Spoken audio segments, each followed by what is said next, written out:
My dear friends, I'm super excited to be here with you, and you see me smiling, and it's because of multiple reasons. One reason is I'm very happy to be here with you because I like doing these videos because it reminds me that I wish there would be somebody in my past who would explain me how to think about life, and especially now in nowadays when we trying to build our future and we try to think about the memories of the past and how to actually build our future brighter, better, smarter, stronger.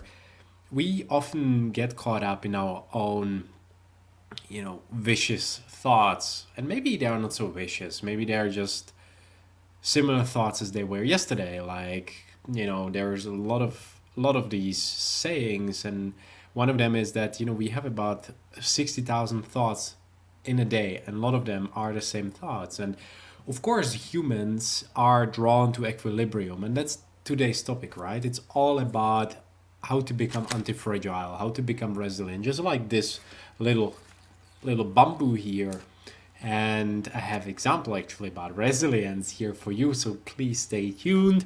I know you want to scroll forward. Please, please, please don't do that. Hopefully all the things I will tell you will add value, and it just piles one thing on the top of each other. So as you can see, I'm surrounded by plants. And there is a reason for it. It makes the work environment better. It makes me feel like I am back home. I grew up on a farm, for those that don't know, and I was surrounded by forests. We used to forage. I used to cut grass, cut wood the entire summer so we can have enough fuel to get through the harsh minus 20, minus 30-degree winters in Eastern Europe. And that always, when I have plants around me, and brings it back home.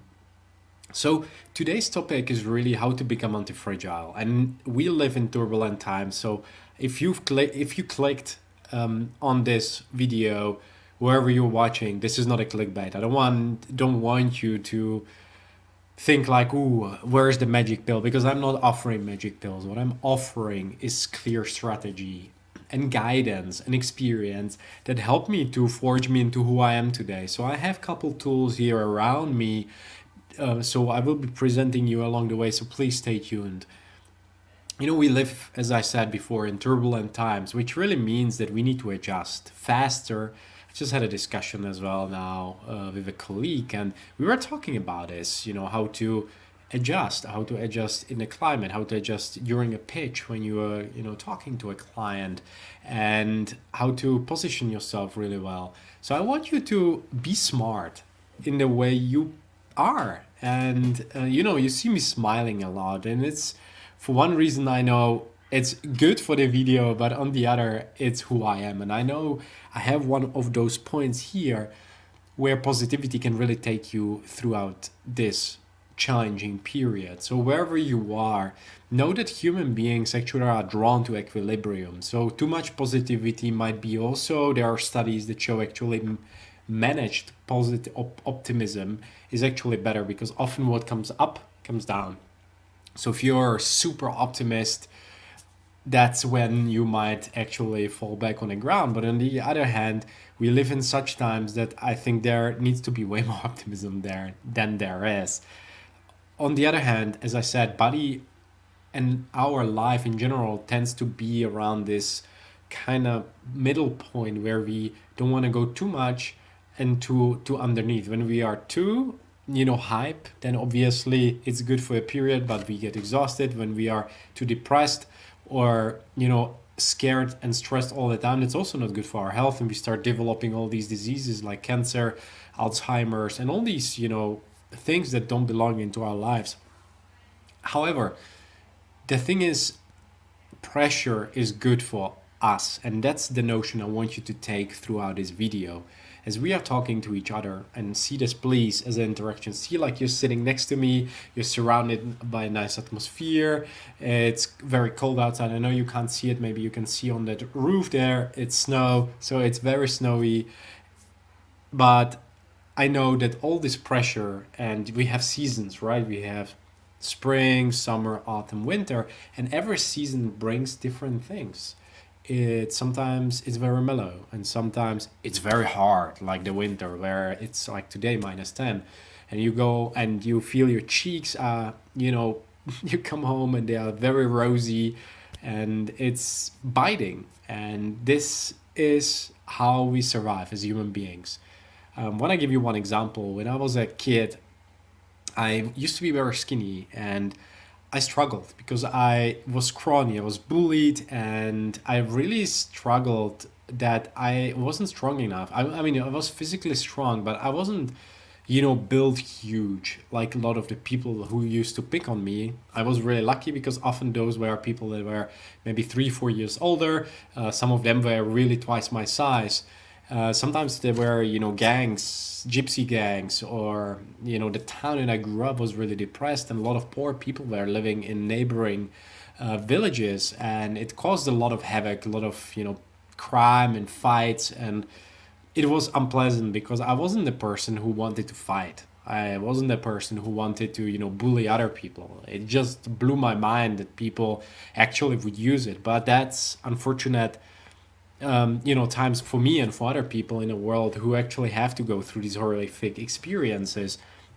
So if you are there and you went through this and you are like, oh man, I went through this. So I praise you because you're here, you're standing stronger, you are an awesome human being, and you're really going forward and you're going places because your mission, your story has to be told.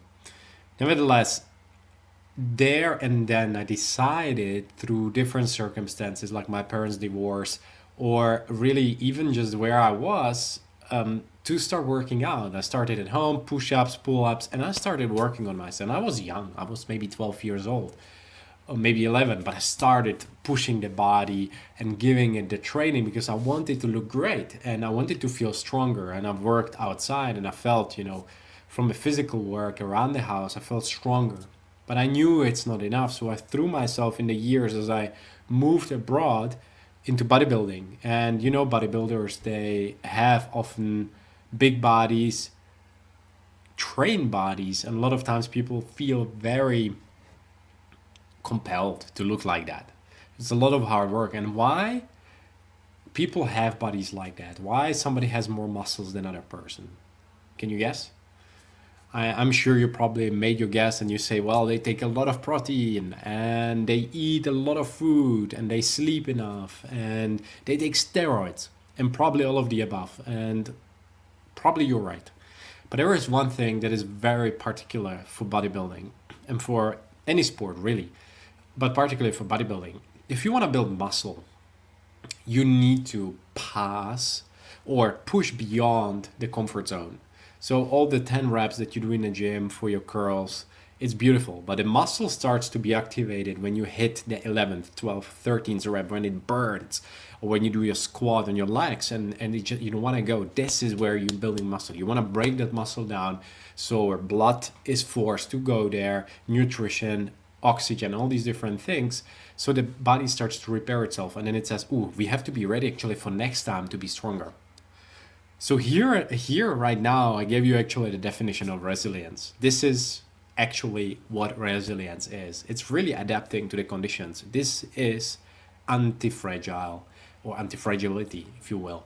And this is what we are talking about today. I want you to really think about this concept because next 10 years are going to be quite challenging. Maybe you're living in a country where you never have troubles, but if you're on the planet Earth, you're human. Yes, you are part of the 8 billion human beings, but you're human, and that means you struggle sometimes. Maybe you struggle to pay the bills. Maybe you have enough money, but you don't have enough time for yourself. Maybe you're not working out and your health is really poor. Wherever you are on this spectrum, I want you to really stop now and think like, hey, how can I become anti-fragile? How can I become anti-fragile? And what am I doing right now to become anti-fragile? And you see the sun here. And I drew it there on a purpose because I know that anti-fragility or becoming resilient really has to do a lot with positivity, something that I mentioned in the beginning of our discussion. If you're positive, it doesn't mean there are no problems. Ooh, everything is beautiful. but it might carry you further. You also, there is a lot of study, if you have witnessed, and I hope not in person, the 9/11 and terrorist attack in New York. We actually could, based on study and science, show that people who were positive and lost some loved ones in that terrorist attack, they actually bounce faster from the traumatic experience, unlike those people who actually are more negative.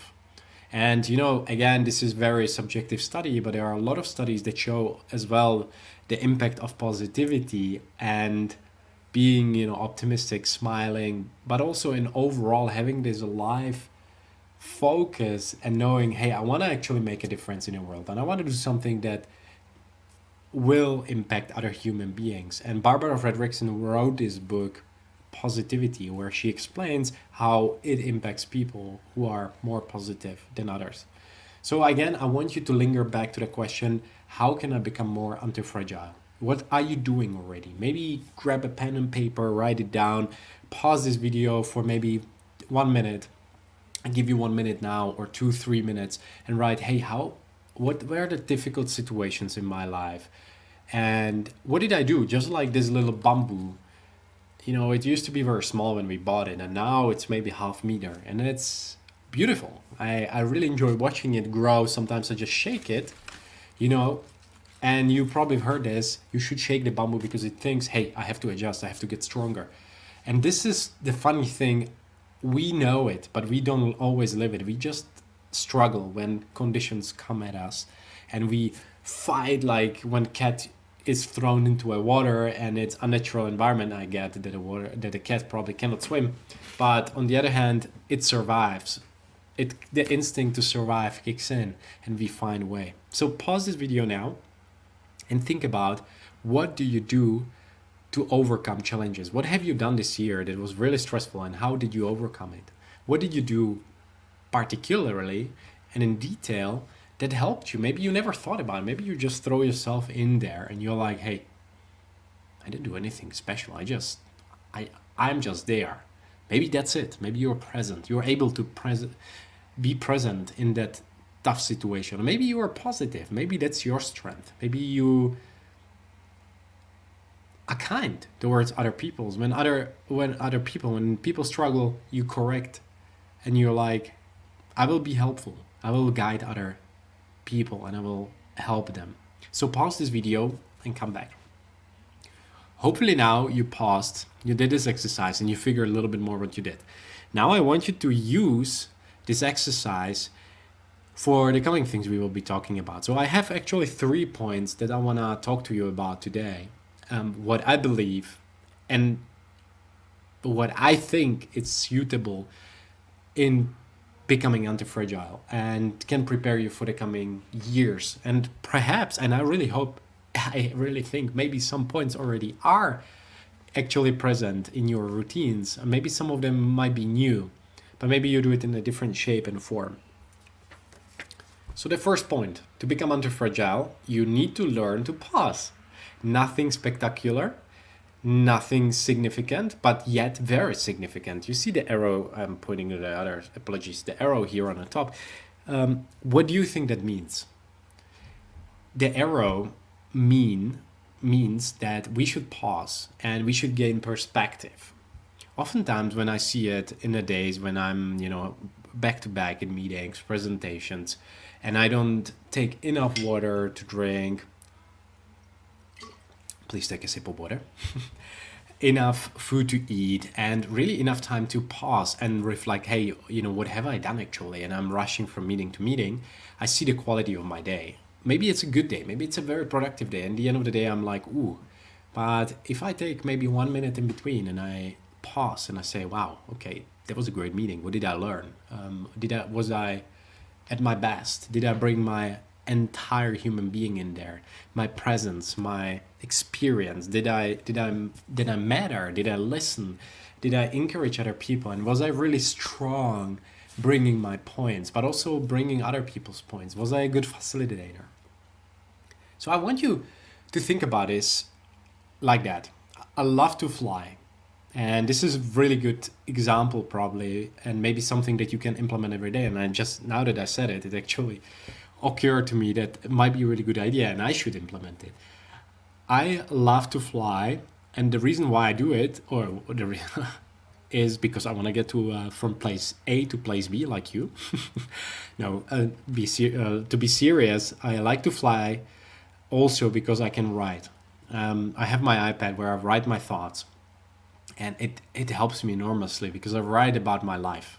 I reflect on the last period. What have I learned? Where I struggled, and I love those moments to really pause, close my eyes, and think, where am I going in the future, and what's waiting for me there.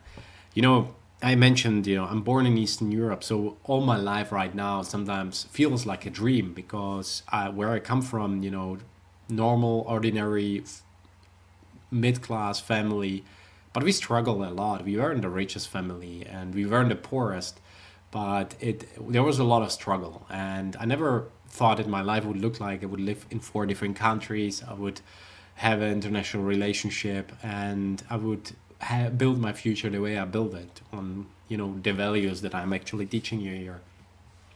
So the fact, coming back to the example of pausing, if you learn to pause in your daily life, and you think like, imagine yourself the last time you flew somewhere, and think of the moment when everything was still. Maybe people around are snoring and sleeping, or they are serving food, but you're there, you're present, because everything else doesn't matter.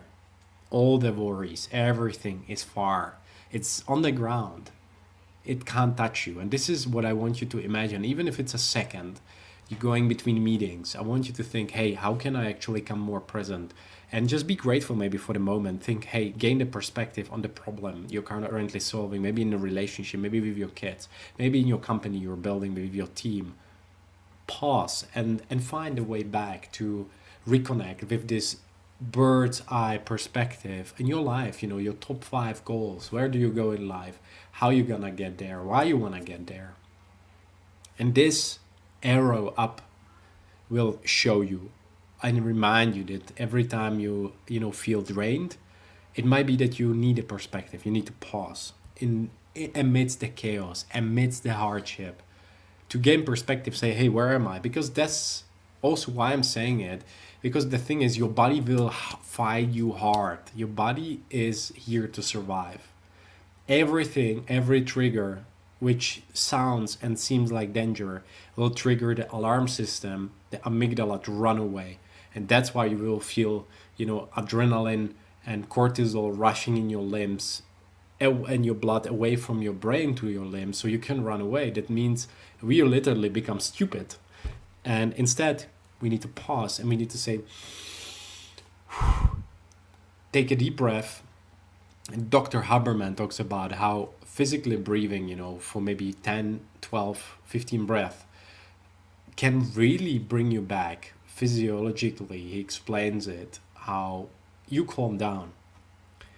Then, when you are pausing, I want you to think about the hardship. And I want you to honor it and recognize it like that. Brandon Burchard, before I say about Brandon, I want you to think about a sun. If you think about a hardship, every time there is a hardship, I want you to smile. I want you to think, ooh, that's an opportunity. It seems like a cloud, but it's a bright sun. So I was talking about Brandon Burchard. Burchard, and I borrowed this acronym from him. I really like how he talks about it. He said, honor the struggle. And, it when you say it like this, it sounds really funny because you think like, wow, struggle is something I should honor. I should acknowledge it. I should give it praise.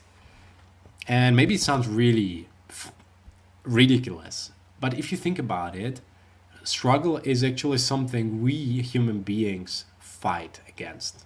We repulse it. We don't want to have it in our lives.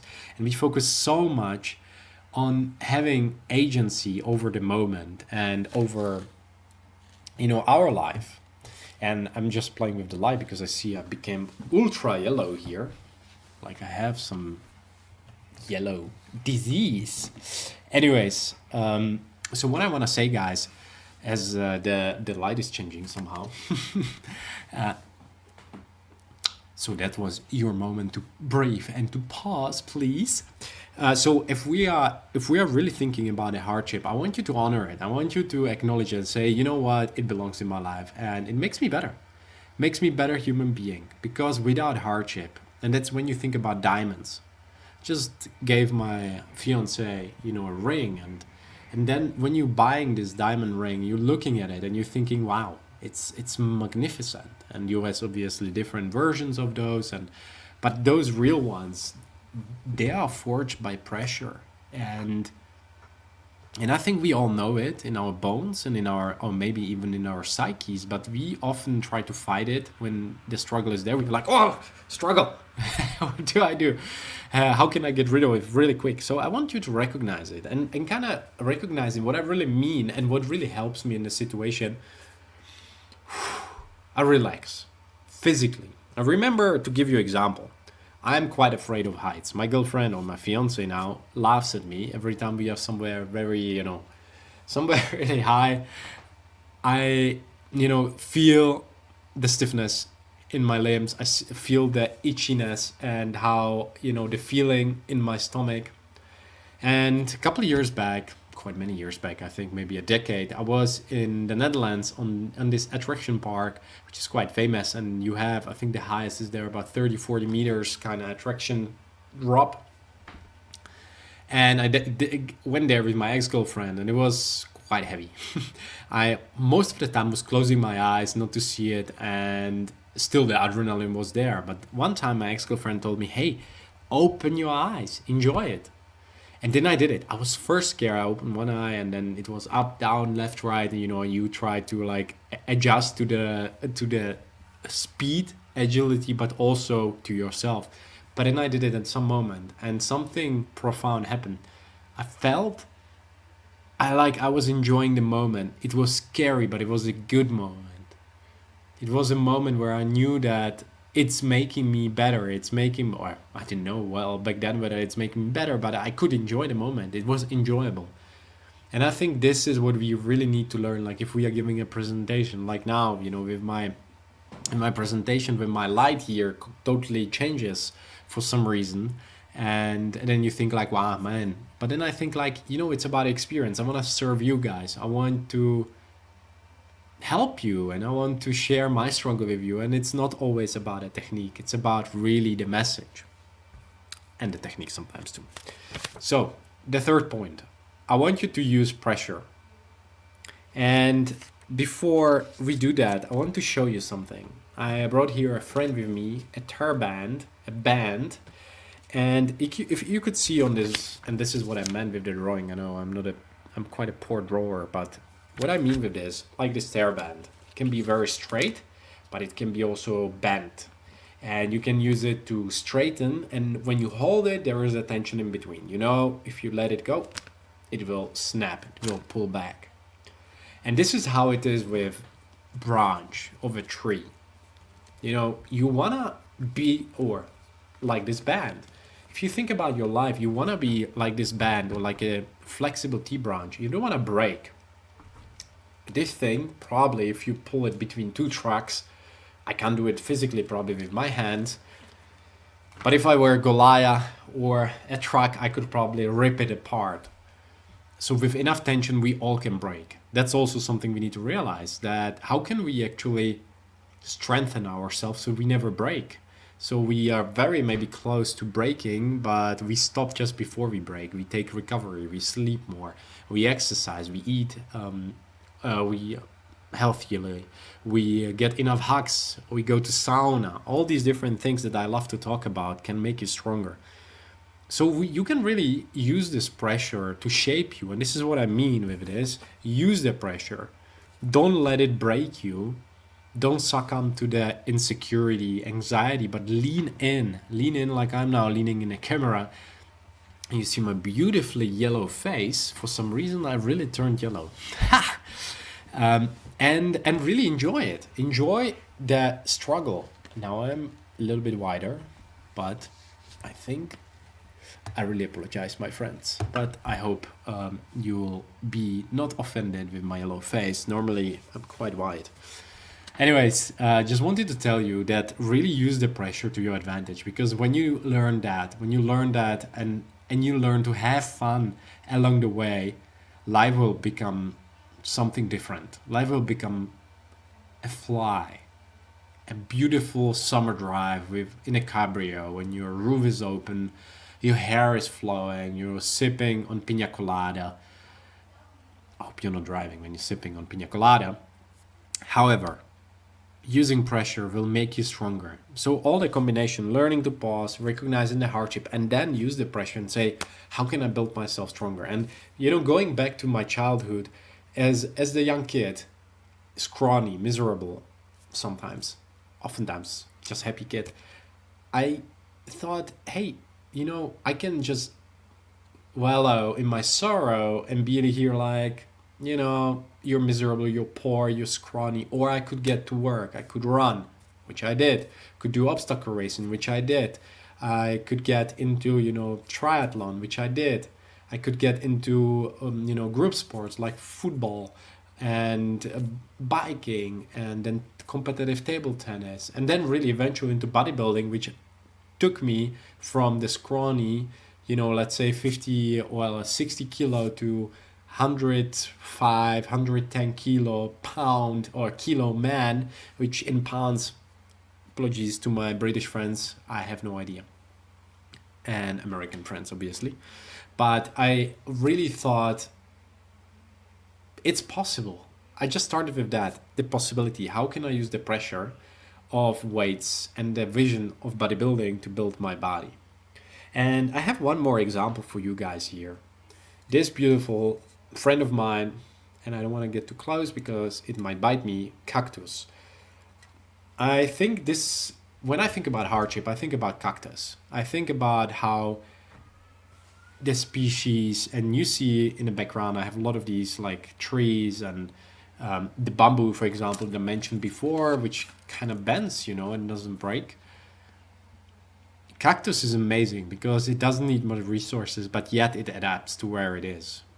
You have to be really hard on it. I just rescued for the last 2 years cactus that is probably like this, very thick, and I thought I should throw it away, but I believed in it and I recovered it. And it also shows that as human beings, we can really do it.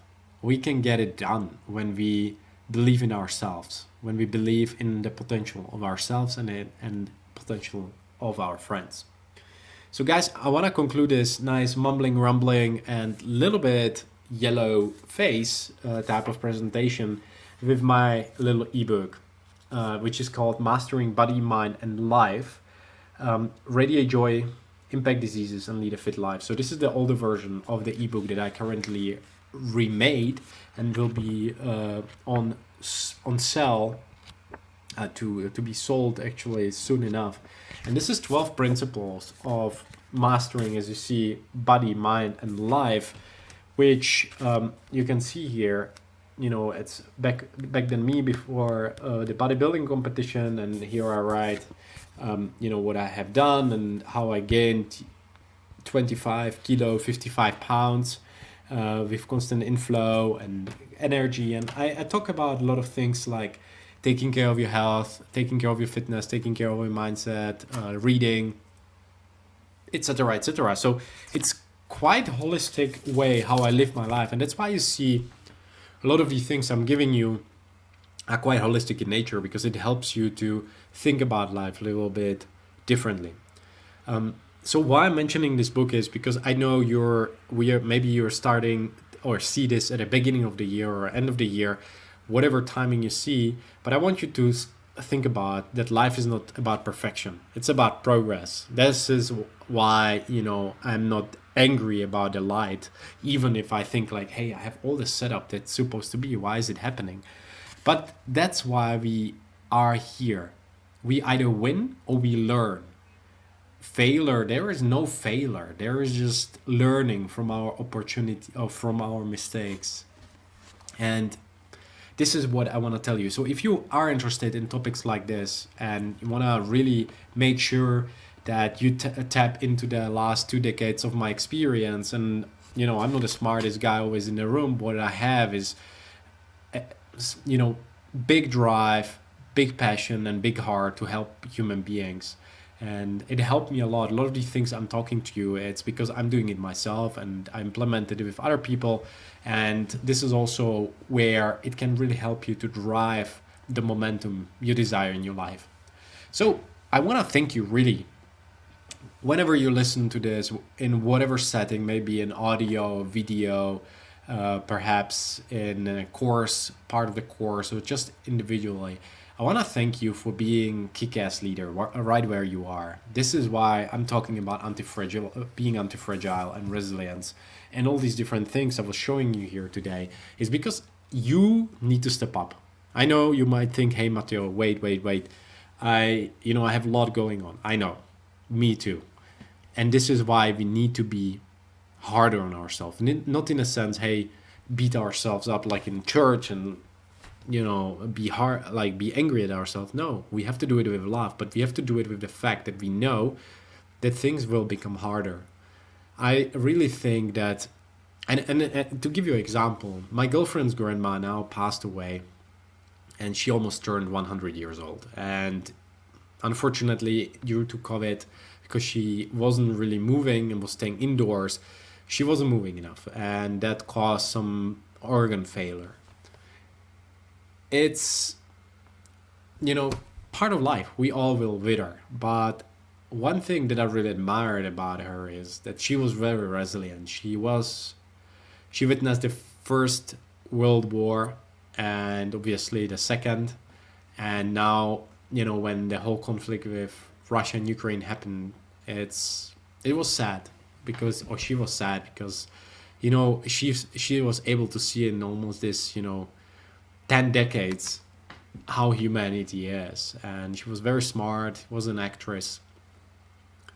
And, I have a vision for myself. I have a vision for you. I know you're watching this in some type of setting, wherever you are around the globe. I hope it adds value, but also that you realize that you don't need to be perfect. That you got enough time, as Gary Vaynerchuk says, and you can restart your life, even if you're in your 50s. Maybe you have kids, and maybe you feel like, damn, I wish I would have done that. Go and do it. Smile, be optimistic, and say, you know what?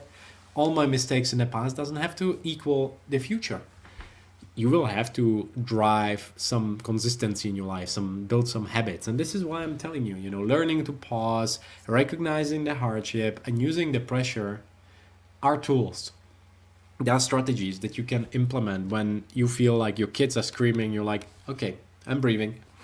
Hey, can you please calm down? And then next time, you have a meeting like this, the experience from dealing with your kids under such situation, you can deal with difficult client who actually comes screaming at you and says, hey, you guys promised this, but you're delivering totally something different. Hey, I want to cancel. And you say, hey, let's bring it back down. What's happening? Listen, be empathetic. And then, suggest the right solution. But we need to learn to recognize and use this struggle and say, how can I use this to become a better human being? And that's what matters. I always say it's the character that matters, and the integrity, the honesty, the passion, enthusiasm. But it's all these values which can help you to go forward and go further. So I want to thank you. I want to thank you very much for listening to my mumbling, rumbling, and watching my beautiful yellow aura. I hope it helped you and gave you some ideas to step into the new year with a vigor, step up in your life, and do it, one step at a time. Don't beat yourself up if you think, hey, I got to have everything figured out. You don't. You just have to do it with enough time and momentum. So I want to thank you again. Please radiate positivity, manage your wellness, which means really your insecurity and your stress, and lead an inspiring life. People need you. So take care of yourself, and I see you very soon.